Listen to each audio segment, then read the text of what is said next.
Ako ang inyong Lolo Pael. At ako naman si Kabanong. At ito ang aming kwento.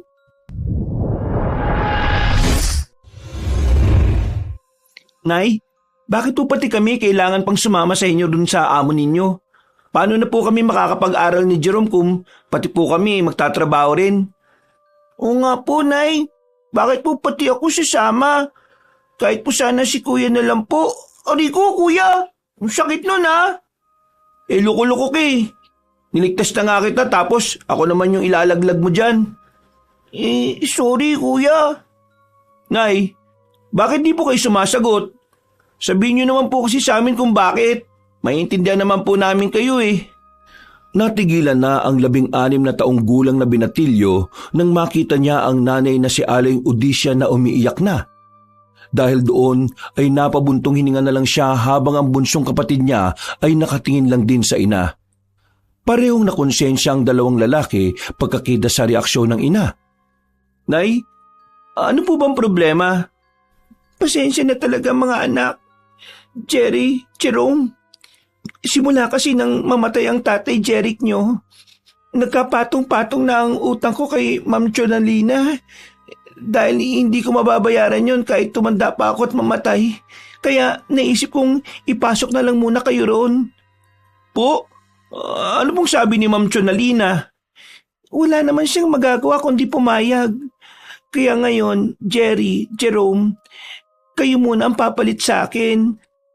Ano pong ibig sabihin nun, Nay? Na kami lang muna ang papalit sa inyo? Meron akong sakit sa baga, anak. At hindi ako pinayagan ni Ma'am Chonalina na bumalik sa bahay nila hanggat hindi ako gumagaling. Pasensya na talaga, anak, kung kayo ang gagawin kong pamalit sa akin. Hindi ko naman to ginusto, mga anak eh. Naiintindihan ko naman po, Nay. Huwag na po kayong umiyak. Salamat sa iyo, anak. Kasama po ba talaga ako, Nay? Pasensya na, anak, pero kailangan mong tulungan ng Kuya Jerry mo ron. Magtulungan kayo ron para hindi kayo mahirapan hanggang sa makabalik ulit ako sa pagtatrabaho. Tungkol naman sa pag-aaral nyo, napag-usapan naman namin yun ni Ma'am Chonalina. Makakapag-aral pa rin naman kayo basta gagampanan nyo lang yung mga dapat gawin sa kanila. Sige po, Nay. Makinig kayo mabuti sa akin, Jerry, Jerome. Dahil sa mga utang na naiwan ng tatay nyo at ang utang ko na rin, kaya nagkasundo kami ni Ma'am Chonalina na walang bayad ang paninilbihan yung magkapatid. Okay lang ba sa inyo yon na hindi kayo makatanggap ng sahod? Ayos lang po sa akin yon, Nay. Basta mabayaran lang po natin yung utang nyo. Libre naman ang pagkain at pagtira nyo sa kanila, pati ang mga pangangailangan nyo lalo na sa pag-aaral. Ibibigay daw yun lahat ni Ma'am sa abot na makakaya niya. Pero yun na nga, hindi kayo sasahod. Kung makakapag-aral pa naman po kami, ayos lang din po yun, Nay. Sanay naman po ako na walang baon kapag napasok sa school eh. Salamat sa pag-unawa ninyo, mga anak. Huwag kayong mag-alala. Magpapagaling kagad ako para makabalik ako kagad sa pagtatrabaho. Huwag po kayong mag-alala sa amin doon ni Jerome, Nay. Pagbubutihin po namin yung trabaho namin hanggang sa makapagtrabaho po kayo ulit. May payo lang sana ako sa inyo, mga anak. Pakinggan niyo sana itong mga mabuti ha, itong sasabihin ko. Huwag na huwag niyong babaliwalain. Ano po yun, Nay? Una, huwag na huwag kayong susuway sa lahat ng utos ni Ma'am Chonalina. Kung minsan ay nagpupunta roon ng anak niyang si Sir John at ang asawa nun na si Ma'am Catalina. Kapag may inutos sila sa inyo, sundin niyo kagad ng naaayon sa sinasabi nila. Okay po, Nay. Naintindihan po naman namin ni Jerome yun. Pangalawa, huwag na huwag kayong papasok sa silid ni Ma'am Chonalina. Kahit na anong mangyari, nisubukang tumayo sa harap lang ng pintuan ng kwarto nun. Nakikiusap ako sa inyo. Huwag na huwag niyong gagawin yon. Lalo ka na, Jerome. Bakit po ko kagad, Nay? Alam ko kasi, anak, na malikot ang isip mo eh. At masyado ka pang curious sa mga bagay-bagay. Kaya nakikiusap ako sa iyo. Tandaan mo tong bilin ko na to, ha? Okay po, Nay. Promise po, susundin ko po ang mga sinasabi niyo. Magaling kung ganon. At ang panghuli mga anak, ito ang pinaka-importante sa lahat ng bilin ko. Kapag sumapit na ang 10:00 ng gabi, huwag na huwag kayong lalabas ng kwarto ninyo. Lo, bakit na naman po? Paano po kung maihi kami ni kuya ng madaling araw? May arenola dun sa kwarto nyo. Yun ang gagamitin nyo kahit pa madumi kayo sa madaling araw. Bago mag 10:00 ng hating gabi, dalhin nyo na sa kwarto nyo ang lahat ng mga kailangan nyo at huwag na kayong lalabas kahit na anong mangyari. Nakakuha niyo ba mga anak? Opo, Nay. Pero, Nay, pwede po ba naming malaman kung bakit bawal na kaming lumabas ng ganong oras? Hindi nyo nagugustuhin malaman mga anak. Pero kung makikinig kayo at susundin ang mga sinabi ko, mas makabubuti yun sa inyo. Mas mapapanatag ang loob ko at mas hindi ako mag-aalala at mapapadali ang paggaling ko. Kaya mga anak, pakiusap ko lang sa inyo na huwag niyong kakalimutan ang mga bilin ko ha. Opo, Nay, sige po. Jerry, sa'yo ko muna ipagkakatiwala ang kapatid mong si Jerome ha. Sige po, Nay, naintindihan ko po. Jerome, sundin mo palagi ang kuya mo ha. Magtulungan kayo palagi. Dahil wala ko ron, ang isa't isa lang ang sandalan nyo. At huwag na huwag kayong mag-aaway. Susundin nyo ang utos ng mga amo ninyo, lalo na ang mga bilin ko. Dahil ikakapahamak nyong dalawa kapag may binali kayo sa mga yon. Dahil sa mga sinabing yun ng ginang ay kinutuban kahagad ang magkapatid. Kaya nagdalawang isip pa sila nung una. Mabuti na lang ay napakiusapan pa sila ni Nanay Odesia na sumunod hanggang sa gumaling lang siya at makabalik sa pagtatrabaho sa bahay ng mga Apokalipso.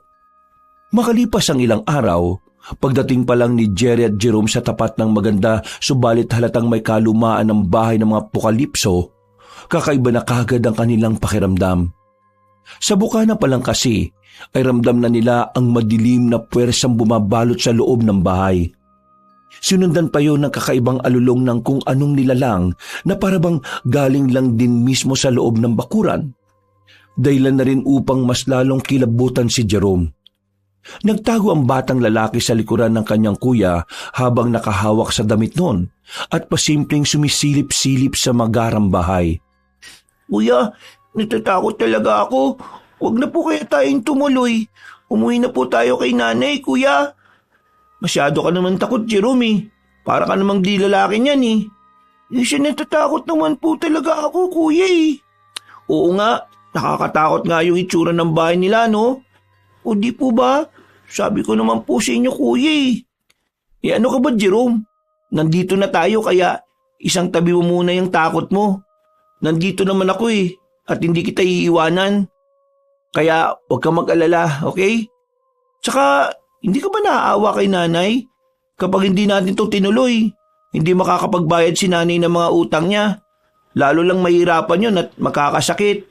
Kaya habang nandito tayo, pagtiyagaan na lang muna natin. Ilang buwan lang naman to eh. Mga 6 na buwan at makakauwi na rin tayo. Kung si nanay nga nakatiis ng ilang taon sa ganitong lugar, tayo pa kaya na hindi pa aabot ng 1 taon? Naiisip ko rin naman po yun, kuya. Hindi ko lang po talaga maiwasang hindi matakot sa itsura ng bahay nila eh. Malaki nga, pero ang gara eh. Parang yung sa mga palabas na horror na napapanood ko. Hindi ka ba natatakot, kuya? Oo naman, siyempre. Natatakot din ako. Tinan mo nga yung tuhod ko oh. Sa totoo lang, nanginginig ako. Tinatapangan ko lang talaga para sa'yo at lalo na para kay nanay.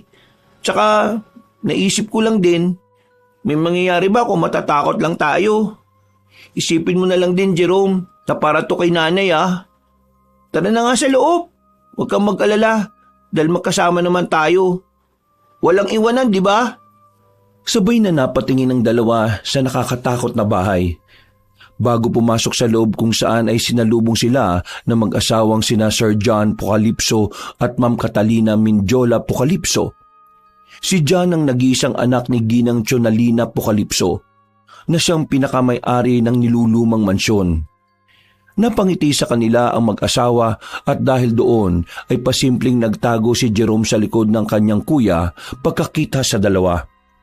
Natakot kasi siya sa mga matatalim na tingin ng mga yon, kaya naman habang nasa likuran ng kuya niyang si Jerry ay panay na ang dasal niya sa isipan. Sana po, Lord, umilis yung takbo ng oras. Sana po, matulog na kami kaagad. Lord, sana po, sana po, sana po. Sabay pang napalunok laway ang magkapatid habang naiilang na nakatanaw sa mag-asawang tila nanunuri pati ang kaluluwa kung makatingin. Kayo na ba mga anak ni Odesya? Opo, kami nga po. Ako po si Jerry at ito po yung bunso kong kapatid na si Jerome. Maligayang pagdating dito sa Apocalypse Mansion. Welcome po sa amin, Ma'am at Sir. Bago ko pala makalimutan, ako si Ma'am Catalina at siya ang asawa kong si Sir John. Kinagagalak ko po kayong makilala. Pasensya na at ngayon lang kami lumabas. May alaga kasi kaming nakawala eh. Pumasok na muna kayo at maupo. Salamat po, Sir John. Dali-dali nga silang sumunod sa mga amo at pagkapasok sa mismong loob ng bahay ay sabay na naupo ang dalawa sa malambot na sofa. Si Jerome ay yumukod lang habang si Jerry naman ay nakipag-usap sa mga amo nila. Naghapunan na ba kayo mga bata? Opo, Sir. Bago po kami nagpunta rito kumain na kami ni Jerome. Kanina pa naman pala yun eh. Kung ganon, sumunod na muna kayo sa akin bago kayo samahan ng asawa ko sa dining room at sa magiging kwarto nyo. Tatanggi pa sana ang magkapatid pero naalala nila ang sinabi ni Nanay Odesya na huwag susuway sa kahit anong sabihin ng kanilang amo. Dahil doon ay wala silang inaksayang oras ng gabing yun. Sumunod nga sila Jerry at Jerome sa kanilang amo. Dinala sila ng Ginoo sa likod bahay at tinungo ang isang bodega kung saan malayo pa lang ay naaamoy na nila ang malansang dugo sa hindi kalayuan. Natatakot na napatakip ng ilong ang batang lalaki habang napapahigpit ng hawak sa balikat ng kanyang kuya. Na noong mga sandaling yon ay medyo kinakabahan na rin matapos nilang malanghap ang malansang amoy ng dugo. Ilang saglit pa ay huminto silang tatlo sa tapat ng bodegang may 2 pinto. Mas lalong napaigpit ng pagtakip ng ilong ni na Jerry at Jerome at nang mapansin sila ni Sir John ay tinapik niya ang kanilang mga kamay na ikinagulat ng magkapatid. Bakit kayo nagtatakip ng mga ilong? Ano po kasi? Hindi na halos natapos ni Jerry ang sinasabi sapagkat biglang binalingan ng Ginoo ang nakababata niyang kapatid. Nahalatang halata ang panginginig ng katawan dahil sa takot. Namumutla na rin kasi ang mukha ni Jerome habang tila naiiyak na. Pagkatapos ng nakakatunaw na tingin ni Sir John, ay saka siya muling tumalikod at tumarap sa pintong nakasara. Nakahinga naman ng maluwag si Jerome kasunod ng pag-akbay sa kanya ni Jerry bilang pagpapalakas ng loob. Huwag kang kabahan, Jerome. Nandito lang si Kuya sa tabi mo. Pangako, hindi kita iiwan. Relax ka lang, okay? Natatakot po ko, Kuya. Wala ka naman dapat ikatakot eh. Walang mangyayari sa atin dito. Sige, Kuya. Habang napapabuntong hininga si Jerome, ay nagpupuna siya ng mga mata sapagkat patulo na ang kanyang luha anumang oras. Ilang saglit pa ay marahan ang binuksan ni Sir John ng 2 pintong nakasara. Tinunghayan naman ito ng magkapatid kahit sa totoo lang ay punong-puno sila ng takot habang hinihintay kung ano ang bubungad sa kanila. Nang tuluyan na nga mabuksan ang pinto, ay mas lalong umalingasaw ang malansang dugo na sinabayan pa rin ng nakakasulasok na amoy. Tinisyon ni na Jerry at Jerome dahil baka magalit na naman ang amo nilang lalaki kapag nagtakip sila ng ilong. Dito sa bahay, madalas nasasayang ang mga karne dahil sira na ang palamigan ng bodega. Kailangan ko ngayon ng katulong sa pagtanggal ng mga to. Kung mapapansin nyo naman, ang baho na ng umaalingasaw na amoy ng karne. Kaya naintindihan ko kayo kanina kung bakit kayo nagtatakip ng ilong. Pero huwag kayong magtatampo kung tinapi ko mga kamay nyo ha. Sa tingin nyo, bakit ko yung ginawa? Bakit po nga, sir? Dahil gusto kong masanay kayo sa ganong klase ng amoy. Tingnan nyo ko. Hindi na ako nasusuka o nababahuan sa amoy. Parang natural na lang kaya dapat kayo rin. Ay nako, sige na nga at baka mahimatay pa kayo sa nabubulok at mabahong karne. Puntahan nyo na lang muna yung asawa ko sa sala ha. Magpahinga na muna kayo at bukas na natin ayusin tong bodega. Agaan nyo ng gising mga bata ha, dahil ayaw ko lang tinatanghali ang gising dito sa bahay. Nagkakaintindihan ba tayo? Opo, Sir John. Next week pa naman ang simula ng klase nyo, di ba? Opo. Okay, kung ganon sige. Ngayong linggo na to ay magtatrabaho tayo dito sa loob ng bahay at sisimulan natin sa paglinis nitong bodega. Para sa susunod na linggo, wala na kayong masyadong gagawin at makakapag-focus na lang kayo sa pag-aaral. Salamat po, sir. Kumain na rin pala muna kayo ng hapunan. Dahil alam kong gutom pa kayo, tinitis nyo lang. Sige na, lakad na ron. Oh, ano pang iniintay nyo? Bakit nakatayo pa kayo riyan? Sabay na lang na tumango ang magkapatid na parang hindi pa rin makapaniwala sa kanilang nakita sa bodega. Dali-dali ngang bumalik ang dalawa sa kinaroroonan ni Ma'am Catalina para itanong kung saan ang tutulugan nilang silid. Pinakain muna sila ng ginang sa dining area at kinausap patungkol sa ilang bagay na dapat at hindi dapat gawin sa loob ng Pocalypso Mansion. Sinabi na nga rin sa kanila na may karamdaman din ngayon si Ma'am Chonalina kaya ngayon ay mas lalo silang pinagbabawalan na magpunta sa silid ng matandang ginang. Pagkatapos noon ay sinamahan na nga sila ng ginang papunta sa kanilang silid. Nagtaka naman ang dalawang magkapatid dahil sa halip na sa ibabang kwarto sila dalhin ay sa ikalawang palapag sila nagpunta. Magara rin ang kwarto talatang hindi ito tinutulugan ng isang kasambahay. Ipinapaalala ko lang mga iho. Malamang nasabi na rin naman siguro ng nanay nyo kapag hating gabi na, iwas-iwasan niya ng lumabas ng silid. Mawalang galang na po, ma'am. Pwede ko po bang matanong kung bakit bawal na kaming lumabas ng hating gabi na? Hindi ba nasabi ng nanay nyo sa inyo ang dahilan? Sorry po pero hindi po kasi. Ipinagbabawal ng lumabas ng kwarto kapag hating gabi dahil kung minsan kasi ay nakakawala ang alaga naming mabangis na hayop katulad ngayon. May sarili namang banyo ang kwarto nyo rito sa itaas kaya hindi na kailangan lumabas pa kapag kumagat na ang dilim. Ano? May tanong pa ba kayo? Ikaw, Jerome, meron ka bang gustong itanong? Oh, wala po, Ma'am Catalina. Mainam naman kung ganon. Ma'am, huling tanong na po. Ano yan? Ma'am, ano po bang magiging trabaho namin? Kung ano lang ay pinag-uutos sa inyo. Bukod doon ay wala na kayong ibang gagawin. Hindi nyo rin kailangan maging mausisa at maging matanong palagi para hindi tayo nagkakaproblema. Naintindihan nyo ba? Opo, salamat po, ma'am. Dahil sa sinabi niyo ng ginang ay muli na namang kinutuban ng magkapatid. Pakiramdam nila ay tila may kung anong misteryong tinatago ang pamilya ng Pocalypso. Pag-alis ng amo nilang babae ay napakibit-balikat na lang si Jerry habang nakatingin sa nakababatang kapatid niyang abala na sa pagmamasid sa buong kwarto. Anong ginagawa mo, Jerome? Ayos ka lang ba? Di ka na ba kinakabahan dyan? Kinakabahan pa rin po, kuya, pero napansin ko lang po. Itong kwarto parang bakod na bakod. Tingnan niyo itong bintana, oh. Doble yung harang sa labas. Tapos, pansinin niyo po yung mga kalmot na yun sa salamin, oh, kuya. Kinakabahan talaga ako sa lugar na to. Parang gusto ko na lang pong umuwi. Dapat pala, ako na lang nagtrabaho rito. Baka kasi makasagabal pa yung takot na nararamdaman mo sa pagtatrabaho natin, Jerome. Grabe ka naman po sa akin, kuya. Napakamot ulo na lang si Jerry kasunod ng pagsara ng pinto. Pagkadaka ay nilapitan niya ang nakababatang kapatid at sinipat nga rin ang kung anong binubusisi nun. Sa totoo lang, kinakabahan din naman si Jerry lalo na nung makita nila ang bodegang puno ng mga karne ng iba't ibang klaseng hayop. Ang iba sa mga yon ay inaamag na. Pero sa kabilang banda ng kanyang isip ay isinantabi niya ito dahil kailangan nilang matulungan ng ina sa pagbabayad ng utang. Kaya nang makita niya ang mga kalmot sa dingding ng kinaroroonan nilang silid, pinilit niyang alisin ang namumuong takot sa kanilang magkapatid. Wala lang yan, Jerome. Di ba nga sabi nila Sir John at Ma'am Catalina, may sakit din ngayon yung mismong may-ari ng bahay na to, si Ma'am Chonalina. Kaya siguro ganito ang bahay nila. Tapos may alaga pa sila.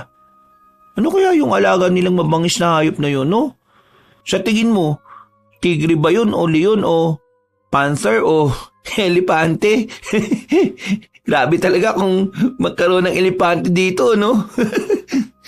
Basta kuya, hindi po talagang maganda kutob ko sa mansyon na to.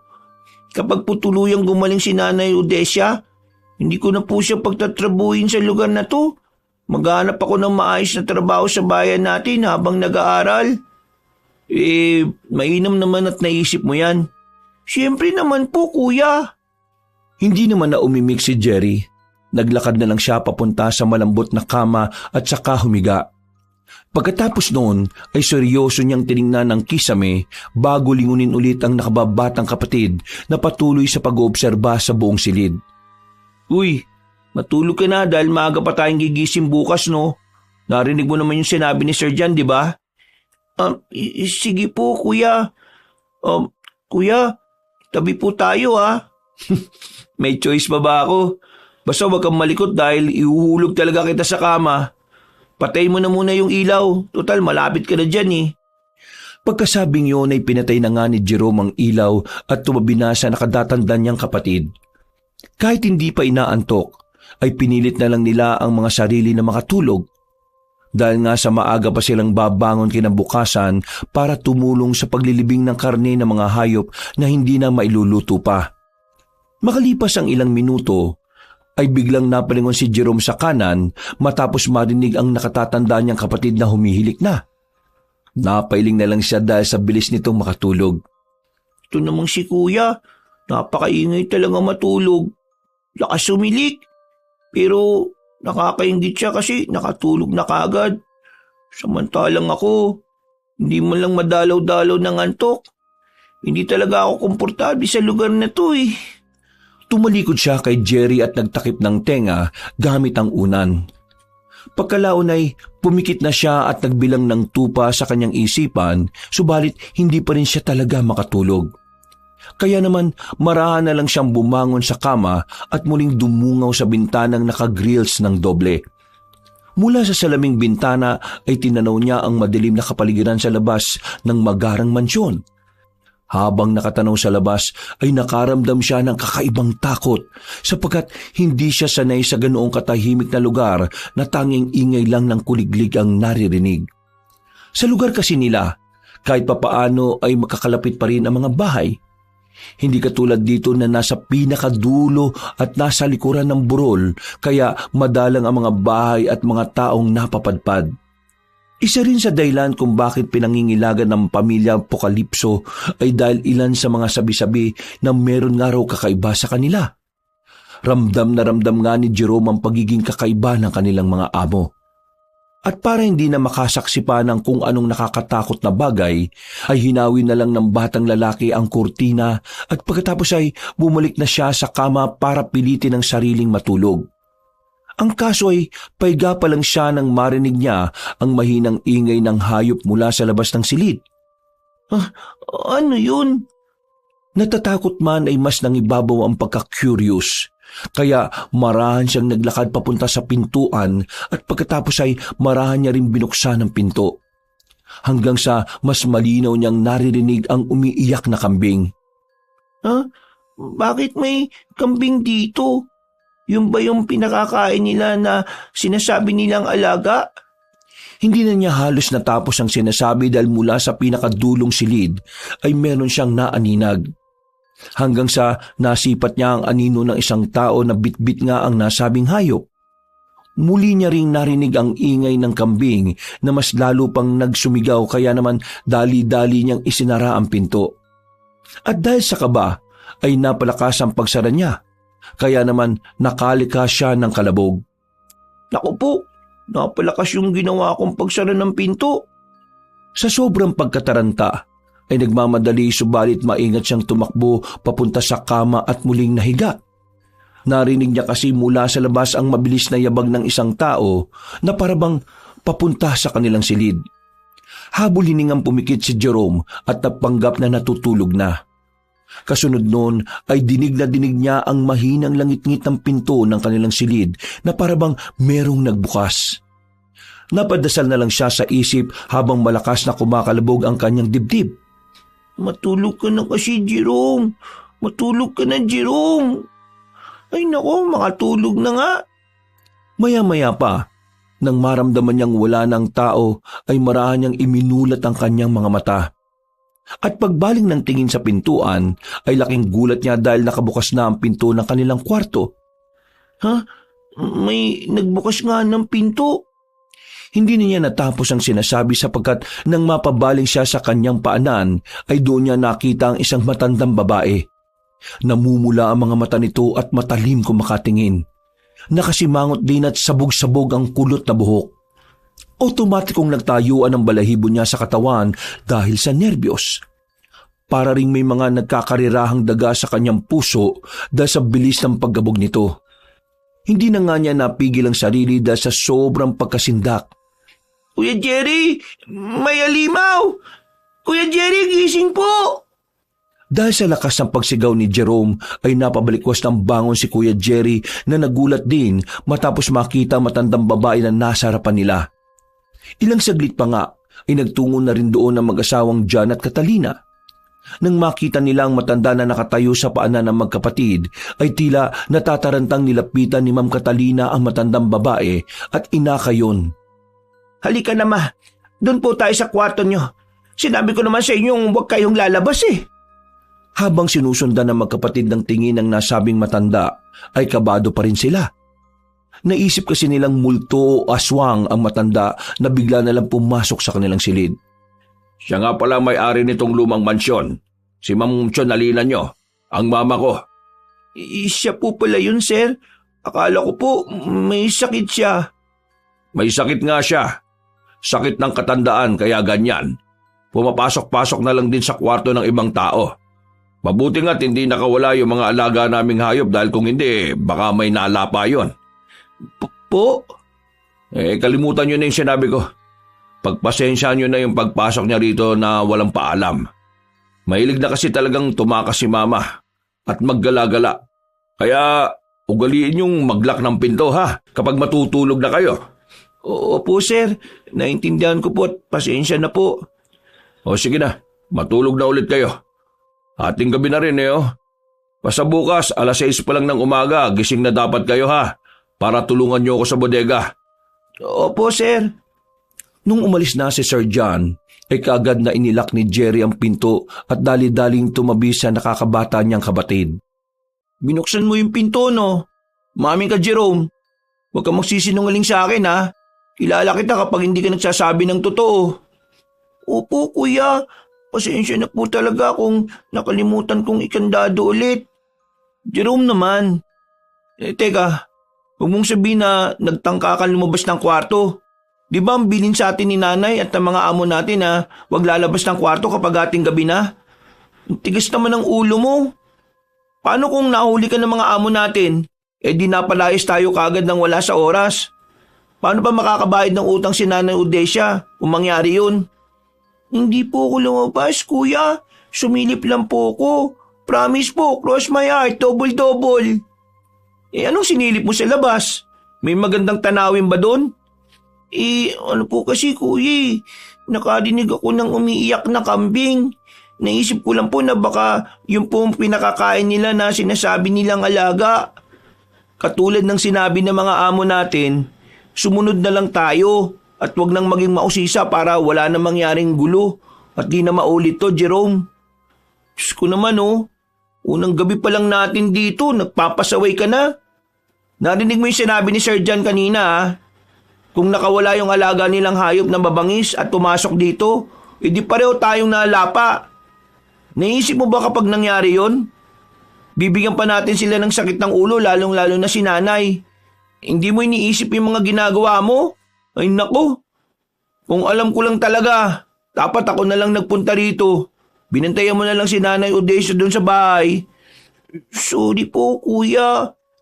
Napabuntong hininga na lang ng malalim si Jerry habang dismayadong pinagmamasdan si Jerome. Nang makita niyang tila naiyak na ang nakababatang kapatid, ay binawi na lang din niya ang mga sinabi. Naalala niya kasi ang sinabi ng kanilang ina na huwag mag-away at palaging magtulungan para hindi sila magkaproblema sa mansyon. Pasensya na sa mga sinabi ko. Sige na, matulog na nga tayo. Dahil bukas malamang yan, marami tayong gagawin. Sige po. Kuya, sorry po ulit ah. Sige na, wala na yon. Huwag mo na lang uulitin. Matapos niya yung sabihin ay humiga na siya at tumalikod sa kapatid. Ganun na rin ang ginawa ni Jerome, subalit na natili siyang nakadilat habang nakatanaw sa kisame. Hindi pa rin kasi maalis sa isip niya ang itsura ni Ma'am Chonalina nang makita niya kanina. Para bang hindi tao ang tingin niya sa matandang babae at sa pagkakatanda nga niya ay parang napansin niyang may dugo-dugo ito sa labi pati na rin sa kamay. Hindi niya lang masyadong napansin dahil natakot na rin siya ng husto kanina. At isa pa ay medyo madilim sa silid kapag nakapatay na ang ilaw. Matapos ang pagmumuni-muning yon, ilang saglit pa nga ay narinig na naman niya ang mahinang paghilik ni Jerry, sinyalis na tulog na ito. Nakaramdam na naman siya ng inggit sapagkat kahit saang talaga ay madali lang makatulog ang kanyang kuya. Hindi ito namamahay katulad niya. Pumikit na lang siya at pinilit na magbilang ng mga tupa sa isip. Subalit muli niyang naaalala ang narinig na umiiyak na kambing kanina bago pumasok sa kwarto nila si Ma'am Chonalina. May kakaiba talaga sa bahay na to. Ngayon nakakasiguro na talaga ako, lalo na nang makita ko si Ma'am Chonalina. Kahit hindi maganda ang kutob niya sa nasabing magarang bahay, ay inisip na lang ni Jerome ang sinabi ng kanyang kuya. Kailangan nga nila magtrabaho upang makatulong sa kanilang nanay na ngayon ay nagpapagaling pa. Para po sa iyo, Nay. Basta po, magpahinga ka lang. Lord, ingatan mo kami ni Kuya Jerry dito habang nandito kami. Kung ano man po yung sikreto at kadilimang bumabalot sa lugar na to, huwag niyo pong hayaang mapahama kami ni Kuya. Naudlot na siya sa pagsasalita at pagdulog ng panalangin dahil biglang umikot paharap sa kanya si Jerry at saka tumanday ng paa at kamay. Nagsalita rin yon kahit natutulog na, kaya napaismid na lang ang batang lalaki. Matulog ka na, maaga pa bukas. Marami pa tayong gagawin Huwag kang matigas ang kokote, Jerome. Napailing at napangiti naman ng tipid si Jerome, habang pinagmamasdan ng nakatatanda niyang kapatid na humilik na ng mahina matapos magsalita ng tulog. Pagkalaon ay ipinikit na nga rin niya ang kanyang mga mata. At sa kanyang isipan ay muli siyang nagpasalamat sa Panginoon bago tuluyang matulog ng napakahimbing. Kinabukasan, eksakto 6:00 ng umaga ay bumaba na ang dalawa at inanyayahan sila ng mag-asawang John at Catalina na kumain ng almusal bago gawin ang dapat nilang gawin. Nahihiyaman ay kasabay nilang kumain ng mga amo. Hindi kasi sila nakatanggi sapagkat yun daw ang patakaran sa bahay na yon. Ang nanay nyo, si Udesia, palagi namin kasabay kumain yon kapag nandito kami. Gusto kasi namin talaga na magkakasabay ang lahat na kumakain sa hapagkainan. Nakakaboring kapag iilan lang ang kumakain sa mga mesa, tapos maraming nakahain.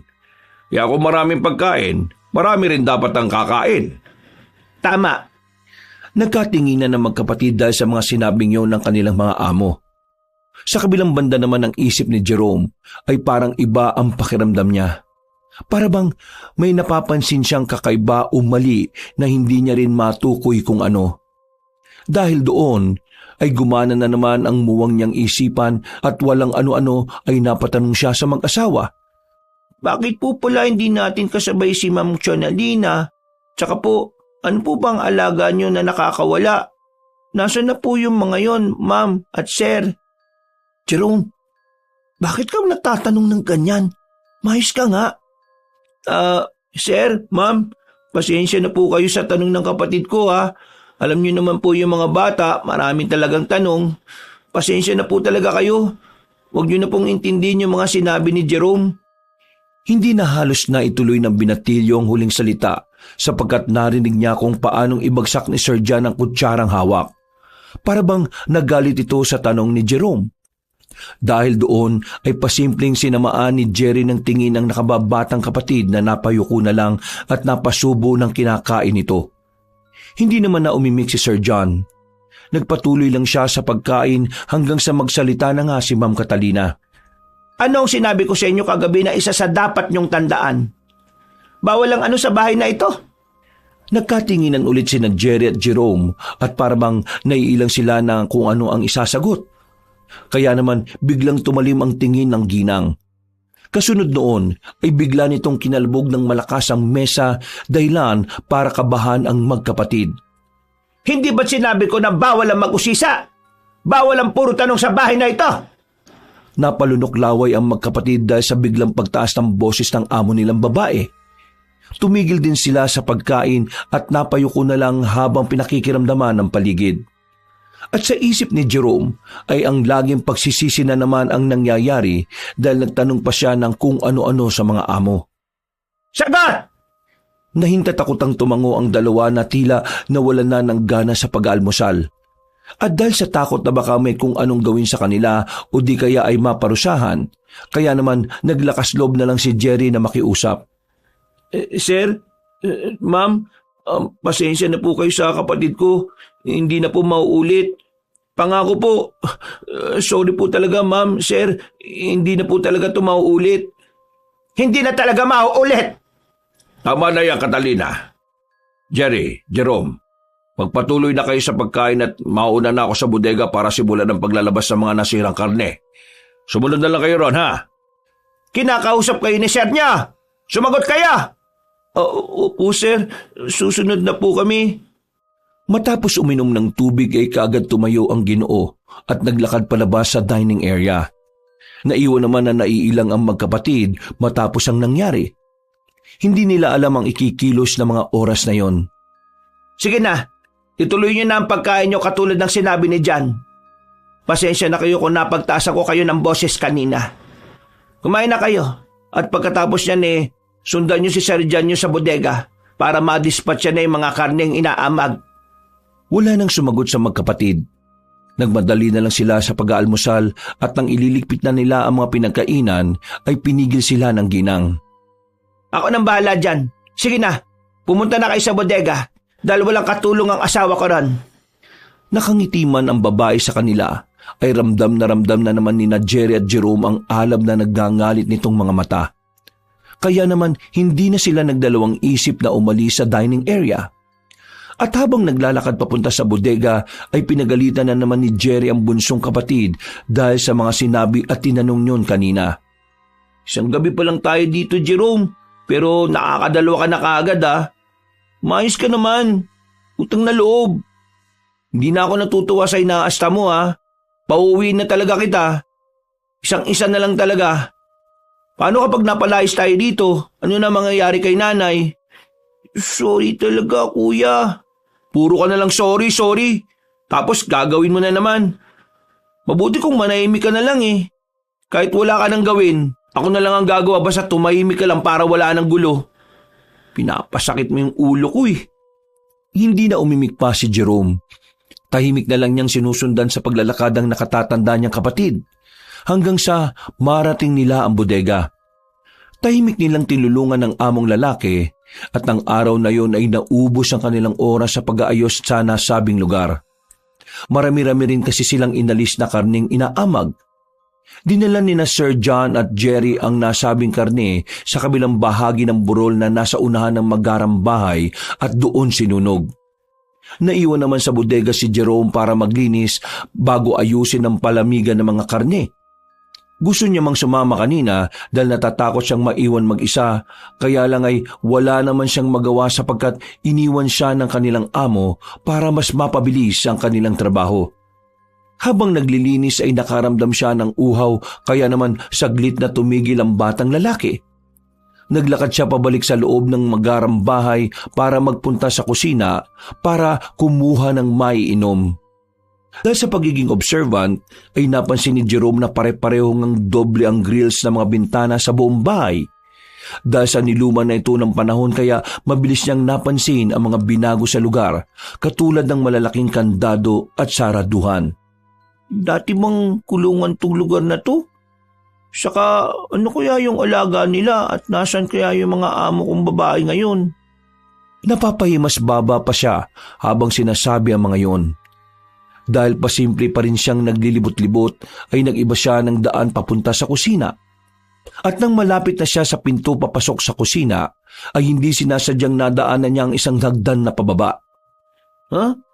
May kwarto pa baba? Ang galing naman. Iba talaga ang mga mayayaman dahil ang dami nilang mga kwarto na hindi naman ginagamit. Naparap siya sa likuran paitaas, kaya doon niya napansin na tanaw ang hagdan papunta sa kanilang kwarto. Dahil doon ay kaagad niyang naalala ang nakitang anino kagabi na may daladalang kambing. Kita pala yung mga daan pataas mula rito.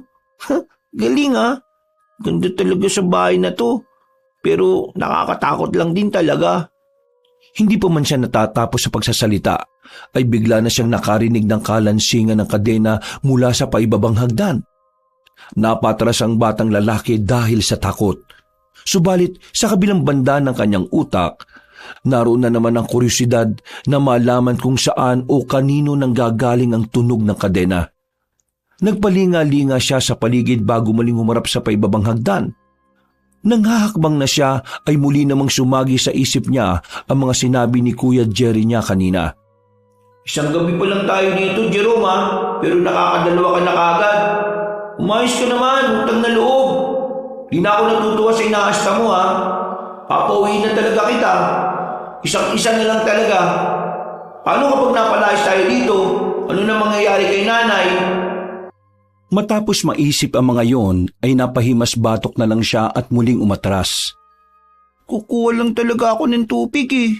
Tapos, babalik na ako sa paglilinis. Hindi pa niya natatapos sa mga sinasabi nang bigla na naman niyang narinig ang kalansing ng kadena mula sa basement. Mas malakas ito kaysa sa nauna. At bukod doon, meron na rin siyang naririnig na boses na parang mahinang gumagaralgal. Nang desidido na siyang bumaba para makita kung anong sikretong dapat malaman sa basement, ay saka naman niya narinig ang sasakyan kung saan nakasakay sina Sir John at Kuya Jerry.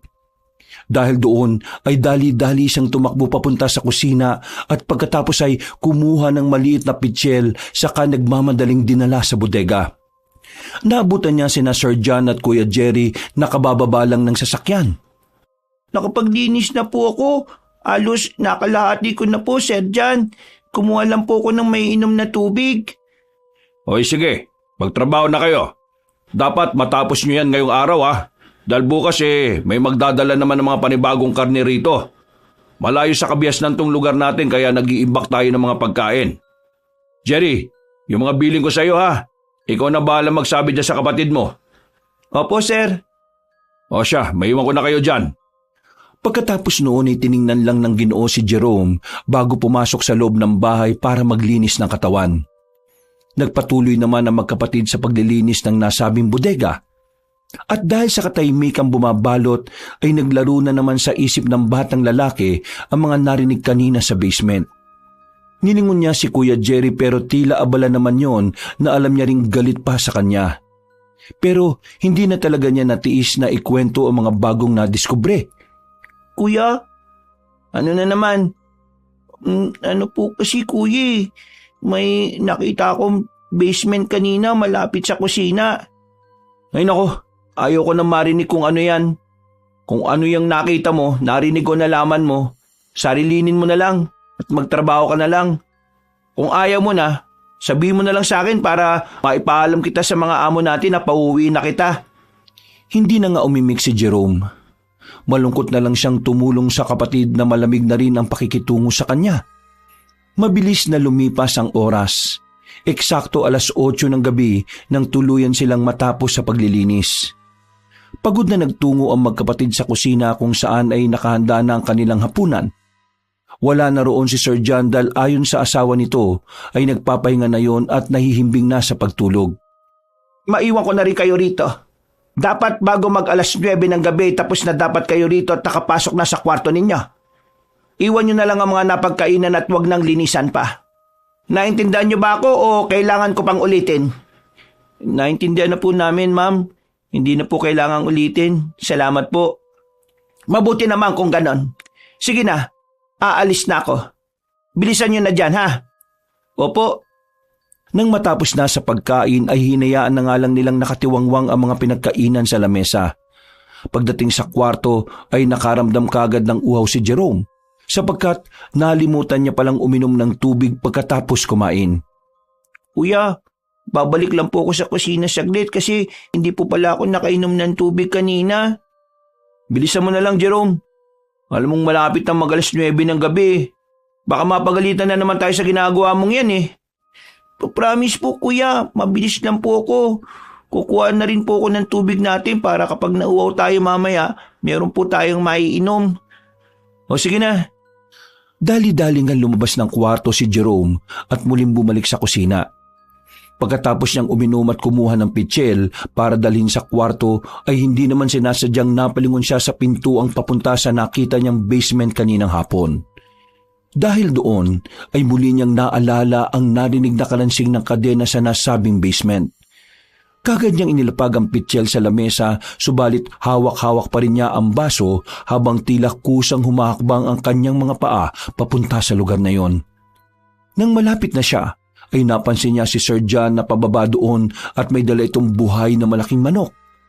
Nagtago siya sa sulok habang napapakunot ng noo na pinagmamasdan ang lalaking amo. Akala ko ba natutulog na si Sir John? Bakit may dala siyang manok? Parang yung kagabi lang kambing naman. Siguro pakakainin niya na naman yung sinasabi nilang alaga. Ano nga kayang alaga ng mag-asawa na ito? Mas lalong nadagdagan ang mga katanungan niya sa isip. Kaya naman nang makababa na ang Ginoo sa hagdanan ay maraan siyang lumapit sa pinakabukana. Doon ay pasimple nga niyang sinilip pababa ang among lalaki. Wala siyang maaninag dahil madilim ang ibaba ng hagdan, subalit mahina niya namang naririnig ang mga nangyayari doon. Muli na namang kumalansing ang mga kadena katulad ng narinig niya kaninang hapon. Pagkatapos noon ay nakarinig siya ng iyak ng tila isang matandang babae na parang nakikiusap. Ha? May iba pa bang tao dito bukod sa amin? Ito ba yung sinasabi nila, sir, na alaga nila? Bakit parang tao yung naririnig ko at hindi naman hayop? Ilang saglit pa ay narinig na nga niya ang pagsigaw ng manok hanggang sa para na tong nakakawag at nahihirapan. Hindi nagtagal ay bigla na lang nawala ang ingay ng manok at napalitan yon ng nakakatakot na alulong at ungol. Ang alulong at ungol na yon ay biglang nagpatayo ng mga balahibo ng batang lalaki sa kamay at batok. Para siyang naistatwa sa mga narinig sapagkat nanunuot sa kalamnan niya ang hatid na nakakilabot na alulong. Dala ng pagkataranta ay bigla siyang napatras at hindi sinasadyang nabitiwan ang hawak na basong stainless. Dahil doon ay nakagawa ito ng ingay habang gumugulong-gulong pa ibaba ng hagdan. Naku po! Dahil sa ingay na ginawa ni Jerome ay mas lalong lumakas ang ungol matapos itong marinig ang tunog ng baso. Kasabay noon ay paulit-ulit ang nagkalansingan ng kadena na parabang merong gustong kumawalang kung sino mula sa basement na yon. Puno ng takot na tumakbo ang batang lalaki pabalik sa kanilang kwarto. Nang makapasok na siya at nailak na ang pinto, ay hindi niya ipinahalata kay Kuya Jerry na meron siyang nasaksihan. Oh, natagal lang kaya ata. Eksaktong alas 9 na Teka, nasaan na yung tubig? Sabi mo kanina magdadala ka, di ba? Hindi kaagad nakaimik si Jerome dahil kinokontrol pa niya ang paghinga. Hiningal kasi siya ng gusto dahil sa pagtakbo at matinding takot. Gusto niya mang sabihin kay Kuya Jerry ang mga nasaksihan ay hindi na lang din niya itinuloy. Alam niya kasing magagalit na naman yon at pagsasabihan na naman siya ng kung ano-ano. Oh, hinihingal ka ba? May ginawa ka na naman ba, Jerome? Wala po, kuya. Pasensya na po. Nakalimutan ko yung tubig. Okay ka lang? Bakit parang namumutla ka? May ginawa ka na naman kalokohan, Wala, kuya. Promise po. Good night. Matutulog na po ko. Nakakapagod yung ginawa po natin kanini. Wala nang umimik sa kanila pagkatapos nun. Nagtungo na kaagad si Kuya Jerry sa banyo para maghilamos ng katawan. Si Jerome naman ay takot na takot pa rin hanggang sa mga oras na yon dahil sa kanyang mga narinig kanina. Sigurado siya sa sarili na hindi normal na nilalang ang nadinig niyang mga alulong kanina. Kaya habang nakahiga at nagpapanggap na tulog ay hindi pa rin siya mapakali.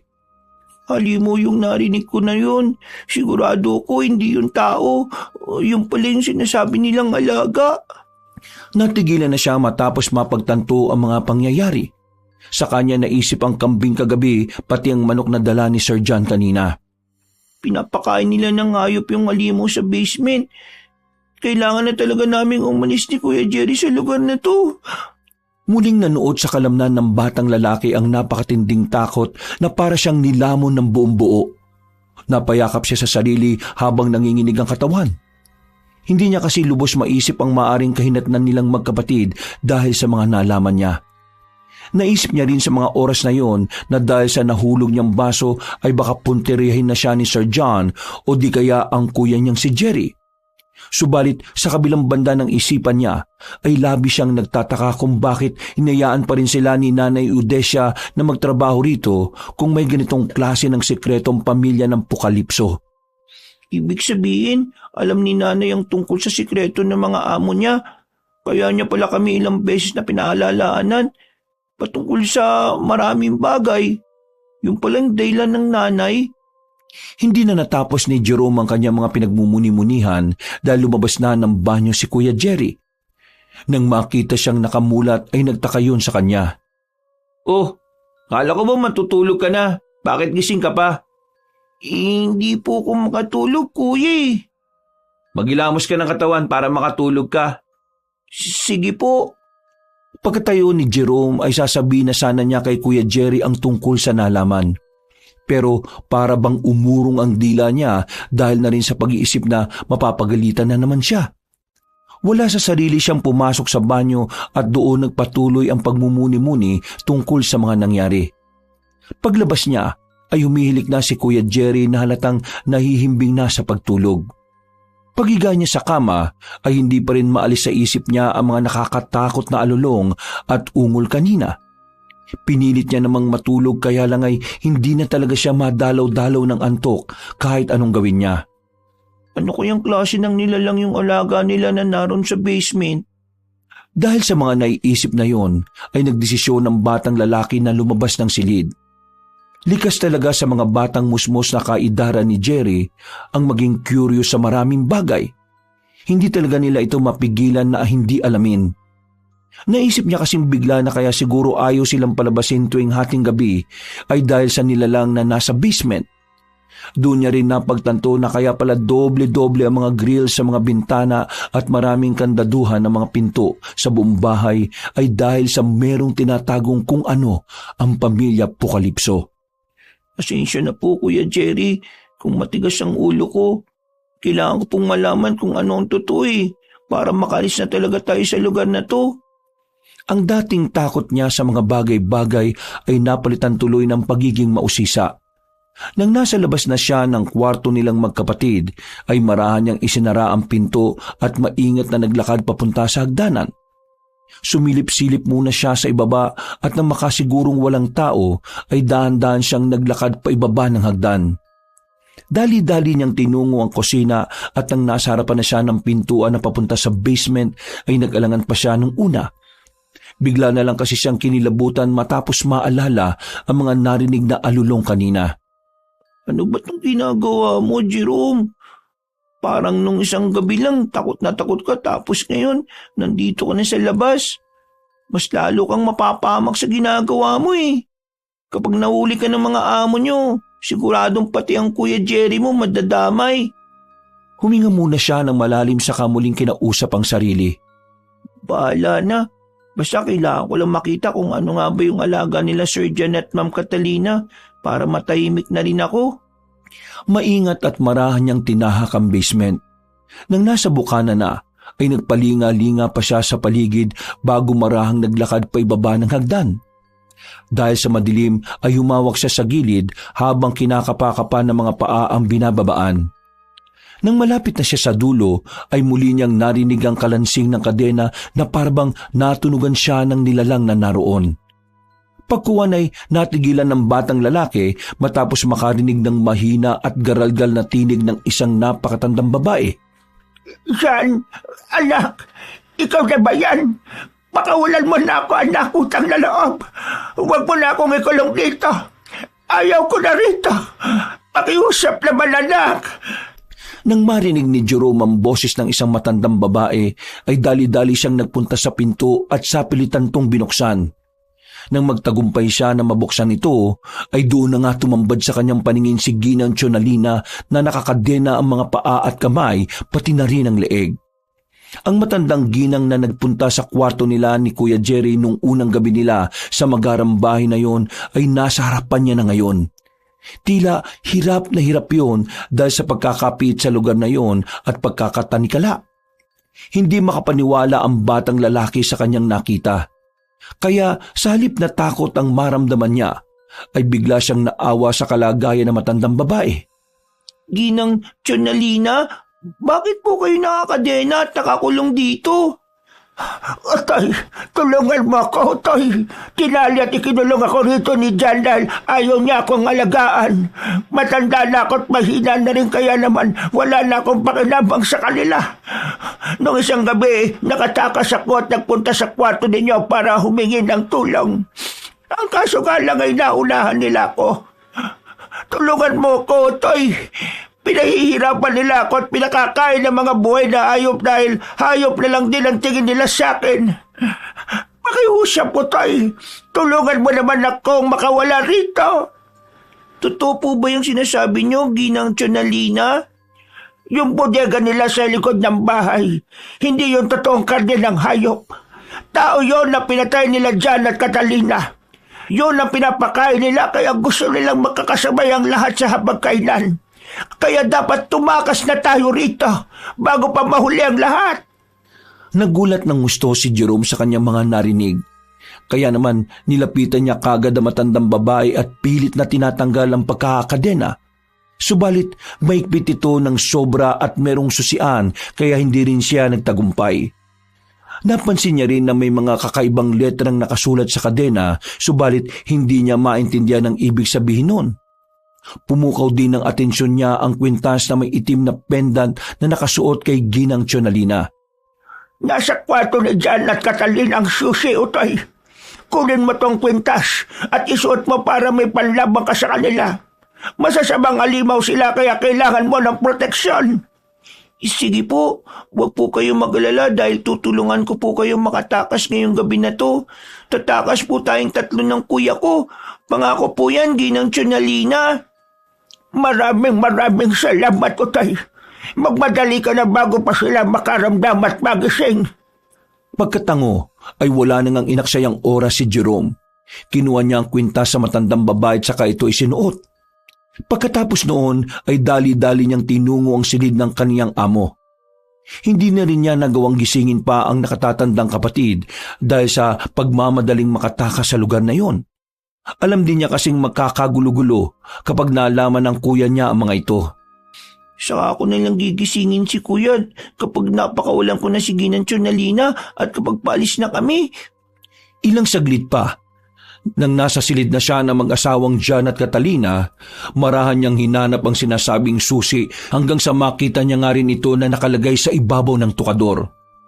Kinuha niya kagad ito, subalit nang lalabas na siya ng silid ay biglang nagising si Sir John at nakita siya. Jerome, anong ginagawa mo sa kwarto namin? Ano yung hawak mo? Teka, bakit nasa iyo yung susi na yan, ha? Naku, naloko na. Ay, balik mo yan! Naputol na ang sinasabi ng Ginoo dahil kagad tumakbo ang batang lalaki palabas ng kwarto. Hinabol siya ng among lalaki habang sumisigaw ng malulutong na mura. Walang yakang bata ka! Magnanakaw ka! Hayop ka! Humanda ka kapag nahuli ka na! Dahil sa ingay na iyon ay nabulawang lahat ng nasa loob ng bahay. Parehong nagising sina Ma'am Catalina at Jerry mula sa magkaibang silid. Tumakbo naman kaagad si Jerome papunta sa kusina kung saan ay nakita niya ang kanyang kuya na pababa ng hagdan matapos makarinig ng mga ingay. Oh, ano nangyayari? Ano na naman ginawa mo, Jerome? Kuya, makinig kang mabuti sa akin. Kailangan na nating umalis sa bahay na to. Mga alimaw mga amo natin. Ano na naman ba to? Maniwala ka sa akin, kuya.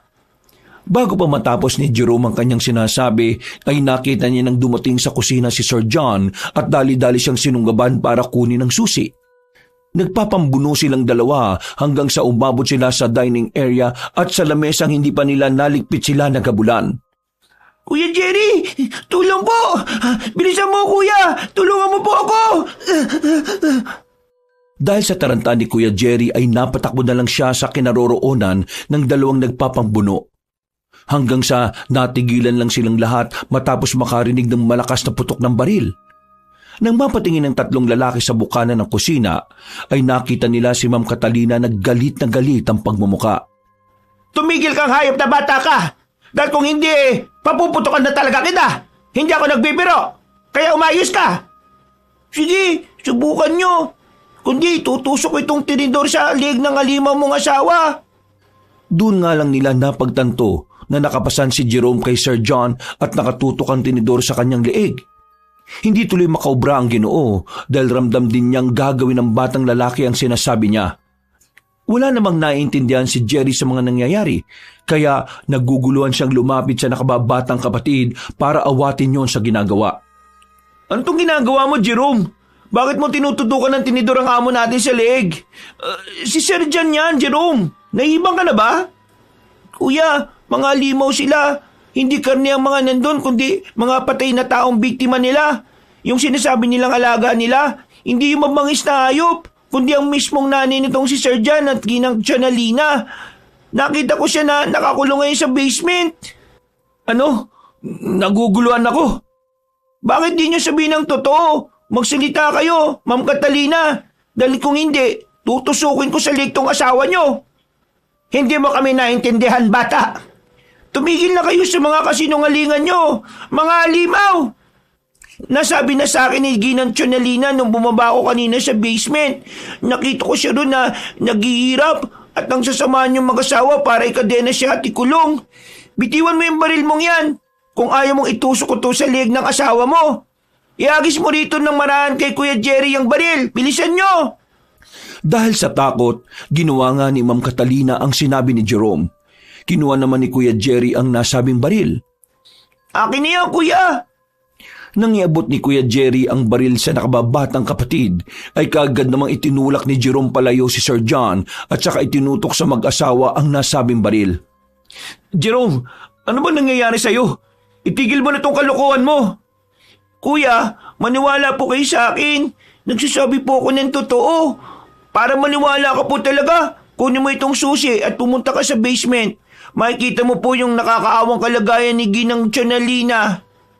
Jerome, ano ba itong ginagawa mo? Mapapahamak eh.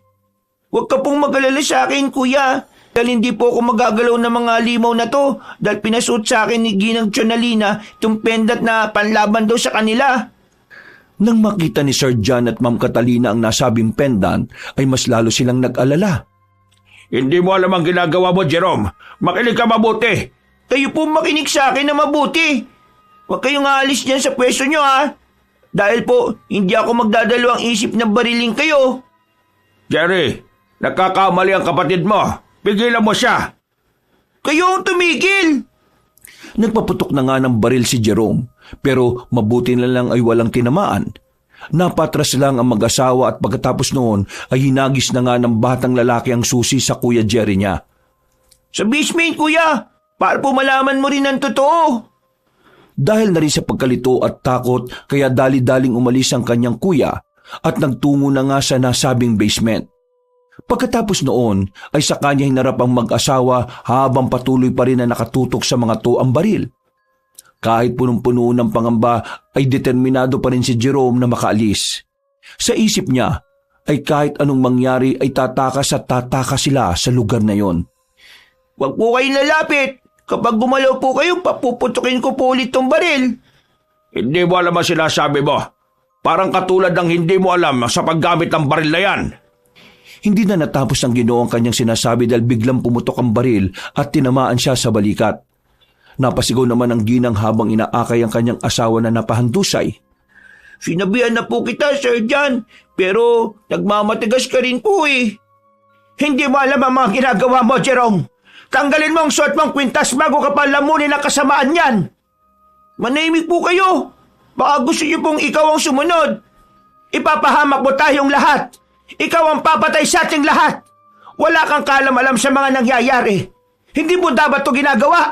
Hindi ka dapat nagpapauto sa kanya. Natigil na nga sa pagsasalita si Ma'am Catalina sapagkat mula sa basement ay nakarinig sila ng malakas na hiyaw galing kay Kuya Jerry. Dahil doon ay napatakbo si Jerome sa pintuan kung saan tanaw ang daan papunta sa basement. Mula sa bukana ng hagdan paibaba ay kitang-kita ng dalawa niyang mga mata ang nakatatanda niyang kapatid. Kuya, ano po nangyari? Jerome, takbo na! Bilisan mo na! Ganun na lang ang gulat ng batang lalaki na makita ang Kuya Jerry niya na sumusuka ng dugo. Tila nag-aagaw buhay na yon habang mabagal na tumatakbo palapit sa kanya. Jerome, tulong! Bago pa natapos ang binata ang kanyang sinasabi ay humandusay na siya sa sahig kasunod ng pagtalsik ng mga dugo galing sa tila nagkabutas-butas niyang katawan. Hindi alam ni Jerome ang magiging reaksyon matapos yan makita. Para siyang pinagsakluban ng langit at lupa matapos masaksihan ng pagkamatay ng nakatatanda niyang kapatid. At mula sa likuran ng nakahandusay na katawan ni Kuya Jerry ay unti-unti niyang nasilayan ng isang matanda na naliligo sa dugo. Nanlilisik ang mga mata nitong tila nagbabaga. Ang mga buhok nitong kulot-kulot ay parabang may buhay na kumakaway-kaway pa. Matutulis din ang tenga nito na kasing tulis ng mga pangil at kukong mahaba. Tinapakan nito ang kaawa-awang bangkay ni Kuya Jerry at pagkatapos ay ngumitito na abot tenga. Maraming salamat sa iyo, Otoy. Dahil sa iyo nakatikim na naman ako ng sariwang dugo at karne ng tao. Maswerte ako dahil napakabata ng una kong natikman sa tagal ng panahon. Salamat talaga sa iyo, Jerome. Pagkatapos yung sabihin ng matandang babae ay bigla nitong tinusok ng mahabang kuko ang nakahandusay na bangkay ni Kuya Jerry. Natulala naman si Jerome sa kanyang nakita. Hindi na niya alam ang magiging reaksyon dahil sa mga nasaksihan. Para siyang naging lutang sa mga pangyayari sapagkat hindi niya inaasahan yon. Doon niya lang naisip na tama nga sina Sir John at Ma'am Catalina na mali ang kanyang ginawa. Nang higitin na matandang aswang ang kuko niya ay sumirit na naman ang napakaraming dugo at may naiwan pang ilang laman sa kanyang kuko na siya naman niyang dinila-dilaan. Mabuti na lang talaga at nakita mo ako sa basement.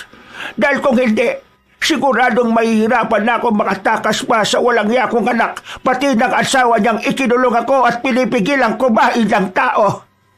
Napayak na lang si Jerome habang pinakikinggan ang sinasabi ng matandang aswang. Bilang ganti sa ginawa mong magtulong sa akin, gagawin kong mabilis ang kamatayan mo. Hindi katulad dito sa kapatid mong pinahirapan ko kanina ng gusto. Matapos niya akong mapakawalan. Pagkatapos yung sabi ng matandang aswang, ay biglang sumeryoso ang pagmumukha nito. Ang matatalim niyang mga tingin ay mas lalo pang nanlisik. Ang mga buhok niyang tila sumasayaw-sayaw ay parang tumigas na katulad ng isang patalim. Pagkalaon ay dumila siya at saka ngumiti ng makahulugan. Hindi na naigilaw pa ni Jerome ang katawan dahil sa sobrang pagkabigla sa mga pangyayari. Kaya naman nang lulusubi na siya ng matandang aswang ay biglang humarang si Sir John at pilit na pinigil ang kanyang ina. Catalina, umalis na kayo! Magtago na kayo ni Jerome! Bilisan niyo! Walang hiya ka talaga dyan. Bakit pa kita naging anak? Papatay na lang kita para wala na akong problema. Total, hindi mo naman ako sinuring na ina. Doon lang parang natauhan si Jerome nang makita niya si Sir John na nakikipagpambuno sa matandang aswang. Kitang-kita niya na kahit na nahihirapan ang amo niyang lalaki sa pakikipaglaban, ay sinikap nitong ibalik ang ina sa ibaba ng basement. Subalit, mas malakas na ang kalaban sapagkat nakatikim na ito ulit ng sariwang laman at dugo ng tao. Maya-maya pa, ay naramdaman na lang ni Jerome ang paghatak sa kanya ni Ma'am Catalina. Eksakto pa na naputol ang kwintas kaya parang bumalik siya sa tamang wisyo. Doon na nga pumasok sa utak niya ang lahat-lahat ng mga kamalian niyang ginawa. Ano itong ginawa ko? Halika na, batang pasaway. Ang huling nakita ni Jerome ay tinusok ni Ginang Tsionalina ang ulo ng sariling anak gamit ang mahabang kuko. Tumagos yun dahilan ng kamatayan ni Sir John. Tumagas ang napakaraming dugo at pagkatapos noon ay hindi pa nakontento ang matandang aswang dahil winasak nito ang tiyan ng lalaki. Pagkatapos sa mga nasaksihan, ay natataranta siyang tumakbo habang sinusundan si Ma'am Catalina na hindi rin alam kung saan pupunta. Saan po tayo pupunta? Tatakbo tayo hanggang sa makalayo sa kanya. Dahil kung hindi, kapag nahuli niya tayo ay siguradong katapusan na natin. Dahil sa mga narinig, ay tila wala na sa sariling napasunod na lang ang batang lalaki. Naiiyak at naduduwal pa rin sa mga nangyayari dahil para siyang nilamon na matinding takot matapos ang kanyang nasaksihan. Kaya habang palabas sila ng lumang mansyon ay wala na siyang maintindihan. Tila ba namanhid na ang buo niyang katawan dahil sa pinaghalo-halong emosyon.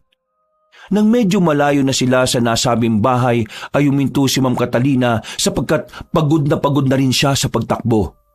Napasandal naman si Jerome sa puno at doon humagulgol ng pag-iyak habang hawak-hawak ang baril. Pagkakita sa kanya ng ginang ay kagad siya nitong nilapitan at saka sinampal ng ubod lakas. Gumising kang hayop ka! Huwag kang umiyak-iyak dyan dahil ikaw ang may kagagawan nito! Ikaw ang nagpakawala sa aswang na matagal na namin kinulong sa mansyon na yon. Kung nakinig ka lang sana sa mga sinabi ko, hindi sana mangyayari to sa kapatid mo at sa asawa ko! Napayak na rin ang ginang habang inahampas-hampas si Jerome na nanlulumo tumahagulgol dahil sa mga nangyari. Ngayon, kung gusto mong mabuhay, makinig ka sa akin. Tumingin ka sa akin, punyemas kang bata ka! Ganun na nga ang ginawa ni Jerome. Pilit niyang pinunasan ng mga luhang ayaw tumigil at tumangutango sa ginang kahit ang totoo ay hindi na niya talaga maintindihan ang mga nangyayari. Pasensya na po. Gusto ko lang naman po mga tulong eh. Hindi ko naman po alam na nagsisinungaling siya. Ano pong gagawin natin? Pakiusap, ano po bang dapat nating gawin? Huminga muna ng malalim si Ma'am Catalina at pagkatapos ay muli niyang nilapitan ng binatilyo sa kainawakan sa magkabilang balikat bago magsalita. Ikaw lang ang may gagawin at hindi ako. Kaya makinig ka mabuti, Jerome. Po, paano ako lang po? Tumakbo ka lang ng tumakbo hanggang sa makalagpas ka sa burol. Doon ay meron ng mga kabahayan na pwede mong hingan ng tulong para makauwi ka sa inyo. Wala kang ibang sasabihin tungkol sa nangyari dito dahil una sa lahat, walang tutulong at maniniwala sa iyo. Paano po kayo, ma'am? Tumakbo ka at huwag nang lilingon dito kahit na ano mangyari. Huwag mo na akong alalahanin dahil pagod na akong tumakbo. Pareho lang tayong mamamatay kapag sumabay pa ako sa iyo. Naintindihan mo ba ako? Huwag nang matigas ang ulo mo! Sagot! Oo po. Tumigil ka na sa kakaiyak mo, ha? Kanina matapang ka, di ba? Kailangan mo yan ngayon. Gamitin mo yung baril. Bago pa matapos ng ginang ang kanyang sinasabi, ay nakarinig na sila ng malakas na alulong mula sa hindi kalayuan. Sabay silang napatingin sa pinanggagalingan ng ingay. Ma'am Catalina, umalis na po tayo. Parang awa niyo na. Huwag kayong magpapaiwan. Bilisan mo na, tumakbo ka na! Magmatali ka ng pasaway kang bata ka at huwag mo na akong intindihin! Mas lalong lumakas ang alulong na kanilang naririnig pati ang pag-ungol. Kaya naman wala nang nagawa pa si Jerome kundi tumakbo ng tumakbo sa kadiliman ng gabi. At katulad ng sinabi ng ginang sa kanya, tinahak niya ang itinuro sa kanyang daan. Nagdire-diretso lang siya hanggang sa makalapit na siya sa kabilang bahagi ng burol. Nang nandun na ay walang inaksayang oras ang batang lalaki. Tumakbo pa rin siya ng tumakbo hanggang sa hindi kalayuan ay narinig na nga niya ang pagsigaw ni Ma'am Catalina. Sa gitna ng tahimik na gabing yun ay umalingaw-ngaw ang nakakakilabot na hiyaw ng kamatayan ng ginang. Nang mawala na ang tinig ay bigla namang narinig ni Jerome ang malakas na alulong at ungol ni Ginang Chonalina mula sa hindi kalayuan. Dahil doon ay mas lalo pa niyang binilisan ng pagtakbo na hindi na rin siya sigurado kung saan mapupunta.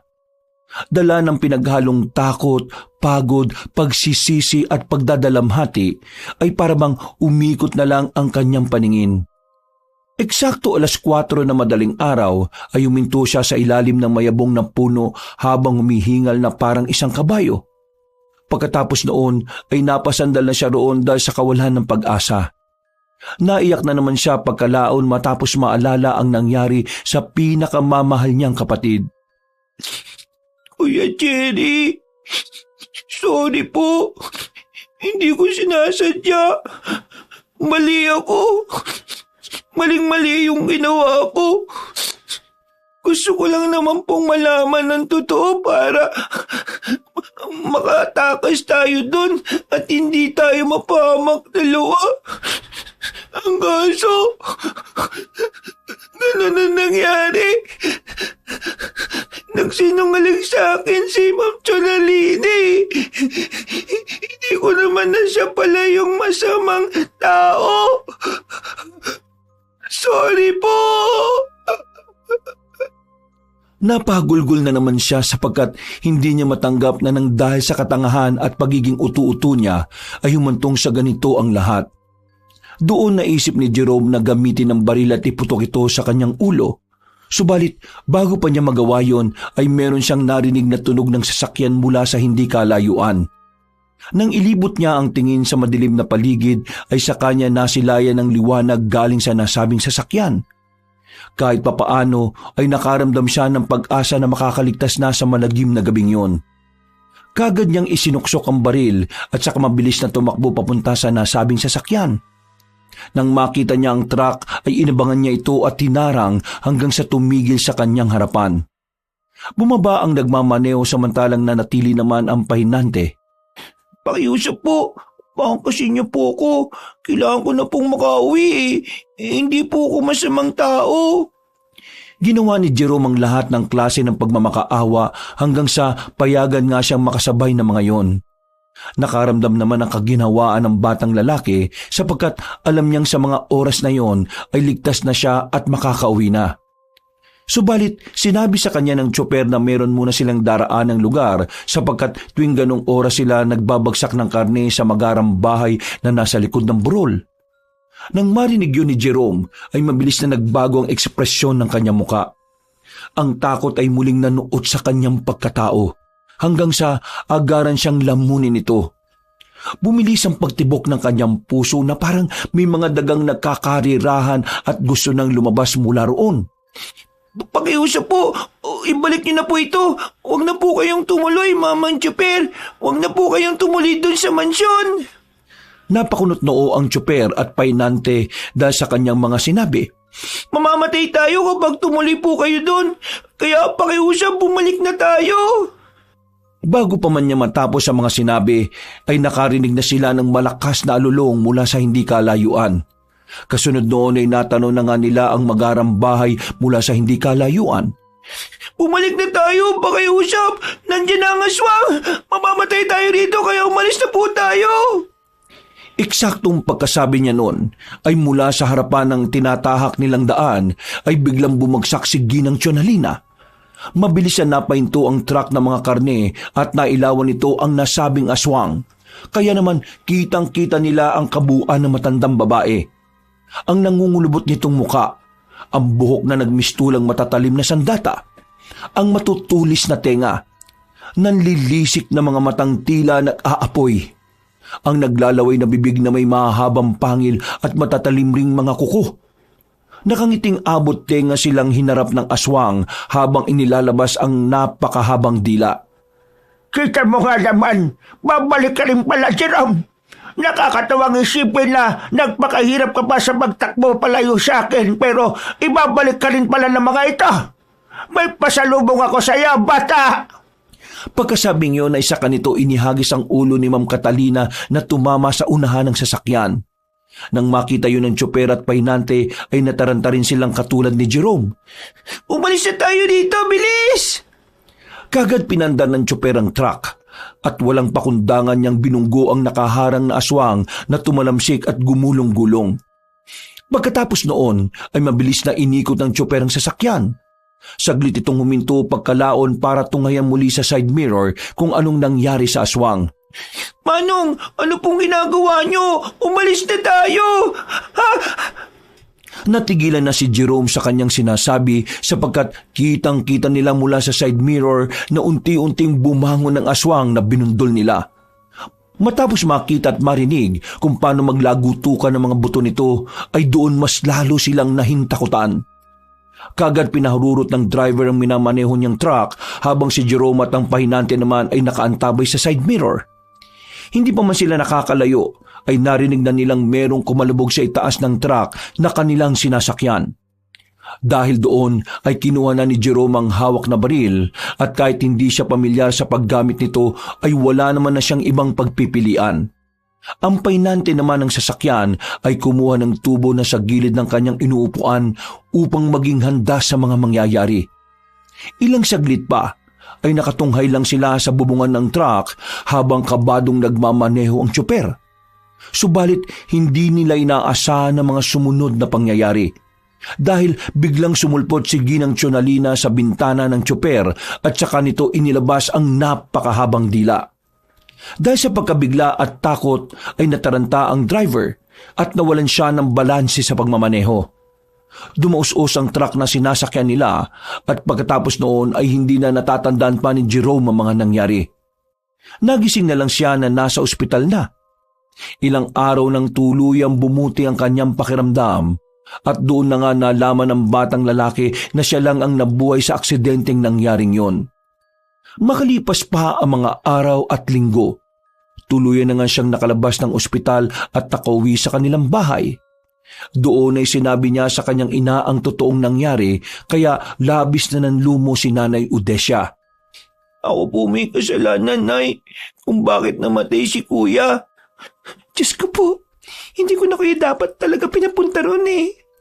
Kung sinabi niyo lang po sana sa amin nung una pa lang na may ganong sitwasyon sa mansyon na yon, hindi sana po, Nay, hindi nauwi sa ganito lahat.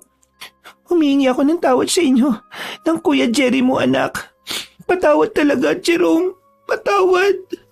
Sorry din po, Nay. Dahil sa akin, kaya po namatay si Kuya eh. Habang buhay ko pong sisisihin ang sarili ko. Nagyakapan ng mag-ina habang humihingi ng kapatawaran sa isa't isa. Nang gabing yun, habang nakahiga at nakatingin sa kisame, ay muling napaisip si Jerome katulad ng gabi-gabi niyang pinagninilay-nilayan. Paano? Bakit nga ba ako nakaligtas sa aksidente? Maraming beses niyang iniisip kung paanong nangyari na nabuhay siya, subalit wala naman siyang maalalang kahit ano. Naisip niya tuloy na milagro na lang talaga ang nangyaring yun. Hanggang sa meron siyang maalala. Hinawakan niya ang suot na kwintas na may pendant na kulay itim. Ito ang suot noon ni Ginang Tsionalina na kinuha niya at natanggal din sa kanya nung hatakin siya ni Ma'am Catalina. Bakit nga ba nasa akin pa rin to? Ang alam ko talaga na piktal na to nung hatakin ako ni Ma'am Catalina eh. Habang tumatakas kami, ano bang meron sa kwintas na to at paano to nakabalik sa akin? Dahil doon ay maraan niyang tinanggal ang kwintas para mas makita ito. Nang hindi na niya ito suot-suot ay bigla siyang nakaramdam ng kakaibang init sa katawan. Init na parabang sinusunog ang buo niyang pagkatao pati ang kaluluwa niya. Dahil doon ay napatayo siya hanggang sa mabitiwan niya ang nasabing kwintas. Ilang saglit pa ay mas lalong uminit ang nararamdaman niya na parang nag-aapoy ang kaibuturan ng kanyang pagkatao. Nay! Nay! Tulong po! Pagkatapos ng sigaw niyang yon, ay nakaramdam na siya ng matinding pagkahilo. Tila ba mabilis na umikot ang kanyang paningin hanggang sa humandusay na siya sa sahig. Hindi pa natapos doon ang kanyang paghihirap sapagkat bigla na lang ding nanakit ang kanyang tiyan. Sakit na parabang may kung anong bumabakbak sa kalooban ng kanyang sikmura. Nay Odesya, tulungan niyo po ako. Ang sakit po ng tiyan ko. Nay! Napasukan na ng napasuka si Jerome at eksakto namang dumating ang kanyang inay na galing sa paglalaba ng kanilang mga damit. Nagulat ang ginang matapos makita ang anak na sumusuka ng napakarami.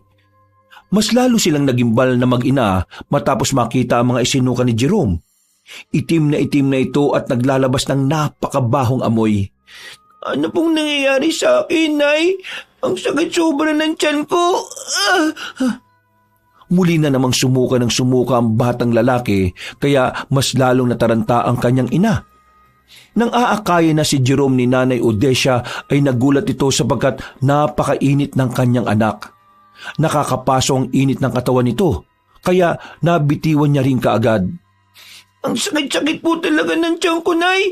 Hindi ko na po kaya.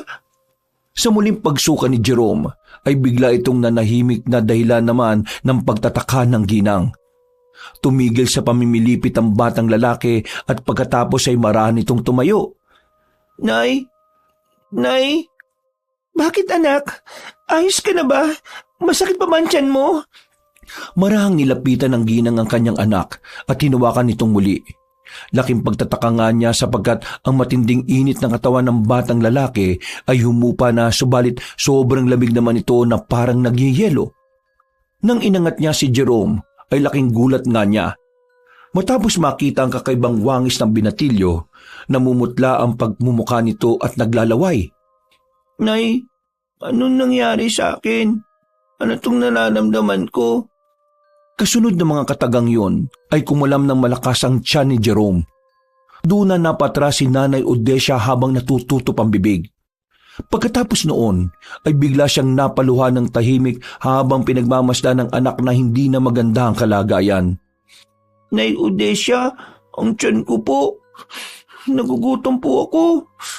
Gutom na gutom po ko, Nay. Muling kumalam ang sikmura ng batang lalaki.